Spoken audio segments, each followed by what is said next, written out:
Kimwe mu bihingwa kuva kera kandi kiri mu biribwa ngandurarugo by'ingenzi ni imyumbati. Nubwo kera byavugwaga ko ari ibiribwa by'abatishoboye, nyamara kuri ubu siko biri, ahubwo isigaye iri mu biribwa biboneka hake, dore ko n'indwara zifata imyumbati zituma umusaruro wayo ugenda ugabanyuka. Gusa iri mu biribwa bifite intungamubiri nyinshi, ndetse abahanga bavuga ko ushobora kuyisimbuza umuceri, dore ko byenda kunganya intungamubiri.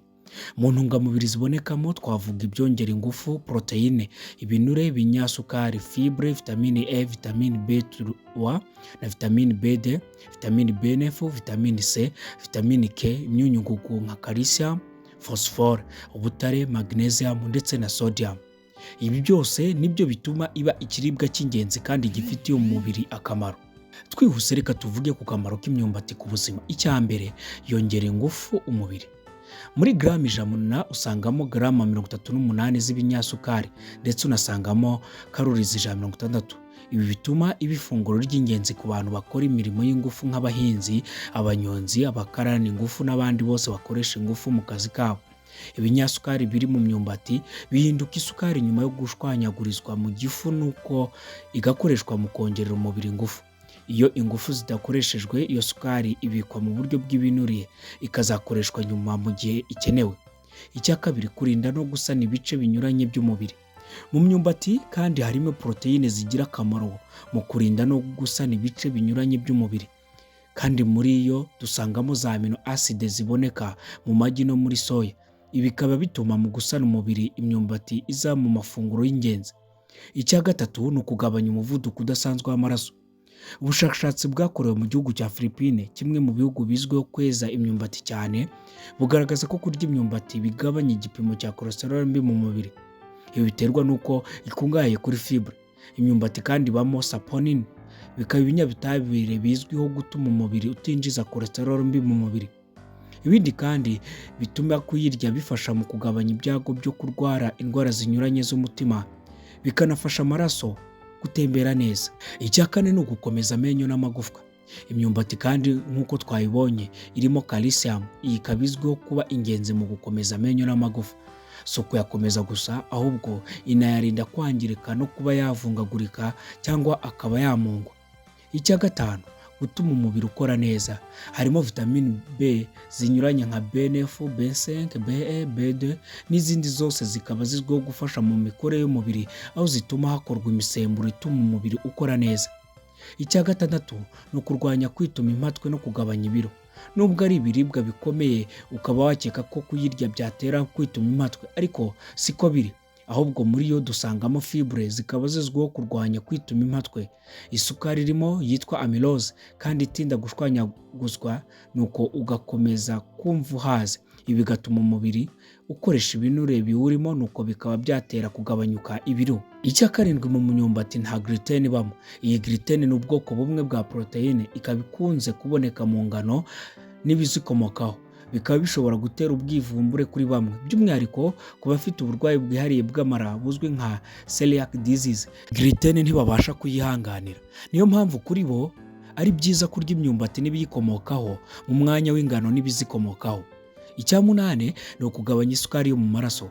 Ku bantu barwaye diyabete kimwe n'abafite ibyago byo kuba bayirwara, ni ukuvuga abafite igipimo cy'isukari kiri hejuru y'140, imyumbati ni ifunguro ryiza kuko kuyirya bituma isukari ijya mu maraso igabanyuka, kandi bagahaga vuba batiteje ibyago byo kuzamura igipimo cy'isukari. Icya cyenda ni ukurwanya kanseri. Dusangamo ibirwanya kanseri binyuranye nka vitamine C, saponin na beta carotene. Ibi byose bifatanyiriza hamwe mu kurwanya kanseri z'uburyo bunyuranye, yaba iy'amara n'izifata ahandi hanyuranye ku mubiri. 10 ni ukurinda ubwonko. Mu myumbati dusangamo kandi vitamine K, ikaba ubusanzwe izwiho kurinda amaraso kudakama, aho ituma mu gihe ukomeretse amaraso avura vuba, nuko bikanafasha igisebe gukira vuba. Nyamara kandi iyi vitamine inazwiho kurwanya indwara yo kwibagirwa ikunze gufata abageze mu zabukuru, ndetse ikanafasha mu gutuma uturemangingo tugize ubwonko tutangirika. Icya 11 ni ukurwanya indwara yo kubura amaraso. Nk'uko twabibonye, habonekamo ubutare. Ubutare buzwiho gufasha amaraso kwiyongera, ndetse bikanatuma umwuka oxygene winjira mu mubiri uba mwinshi. Ibi rero bikaba birwanya ikibazo cyo kubura amaraso kizwiho kuba isoko yo kugira ikizungera n'isereri kuri bamwe.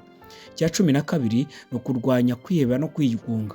Mu myumbati kandi dusangamo umunyu ngugu wa magnesium, iyi ikaba izwiho gufasha umubiri guhangana no kwiheba ndetse no kwigunga. Icyitonderwa, nubwo tumaze kuvuga ibyiza binyuranye dusanga mu kuyirya, hari ibyo ugomba kuzirikana mbere yo kuyirya.